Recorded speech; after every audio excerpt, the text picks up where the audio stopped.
But so far the real action and the damage is elsewhere. Here's the front page of the Herald Sun on Friday, savaging an ordinary voter who got caught in the election crossfire. ABC hero, a villain. Q&A sob story star exposed as a thug as public donates $60,000. Duncan Storrar, the Geelong man the ABC presented as a new national hero, has an extensive criminal record over 2 decades, including threats to kill and unlawful assault. So who is Duncan Storrar? He's a man who asked a question on the ABC's Q&A about why he didn't get a tax break from the budget. Yes, really. And it wasn't just the Herald Sun that was ripping into him. News Corp's The Australian was also revealing his rap sheet. Q&A hero, convicted for threats to kill. That front-page story by Caroline Overington followed her front-page exclusive the previous day, branding the Q&A questioner an undeserving drug user who had let his family down. The truth about my father, the Q&A hero. So what had Duncan done to deserve this fury? Well, it had all started with this question on Q&A to a panel including Government Minister Kelly O'Dwyer. I've got a disability and a low education. That means I've spent my whole life working off a minimum wage. You're going to lift the tax-free threshold for rich people. If you lift my tax-free threshold, that changes my life. That means that I get to say to my little girls, Daddy's not broke this weekend, we can go to the pictures. Rich people don't even notice their tax-free threshold lift. That's right. Why don't I get it? Why do they get it? Duncan went on to repeat the claim that lifting the tax-free threshold would change his life and added, low-income earners lose more money because every penny we pay in tax is that's money we don't have to spend at the bottom end. People who make $80,000 a year don't know who they are. Well, they don't even notice it, love. We notice that sort of stuff. Before he knew it, and whether he liked it or not, Duncan was starring as a poster boy for the left, the battler the Turnbull budget had ignored. On social media, hundreds of people tweeted their support with the hashtag #IStandWithDuncan. And as his fame went viral, Q&A producer Amanda Collinge added a tweet she has since deleted, proclaiming, Duncan has struck a chord. New national hero. Not the wisest move, perhaps.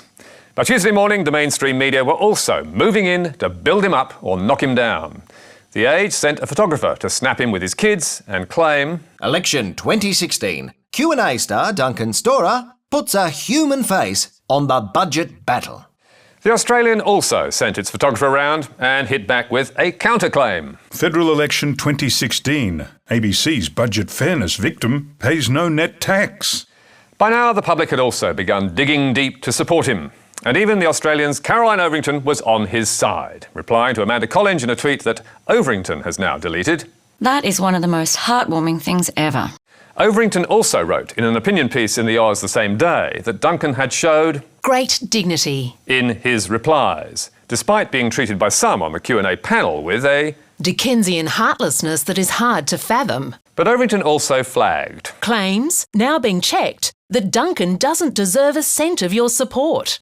And once those claims from friends, son and stepdaughter had been followed up, it was open season on Duncan, with the story ticking all the boxes for News Corp. Bash the poor, bash the ABC and bash Labor. The perfect trifecta.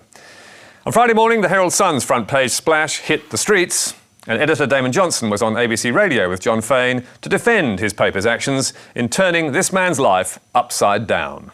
I think you're being a bully, Damon, and I think you're doing it in today's front page as well. ABC hero, a villain. Q&A sob story star exposed as a thug as public donates $60,000. Another man who quite openly put his own battle with mental illness on national television on Q&A on Monday night.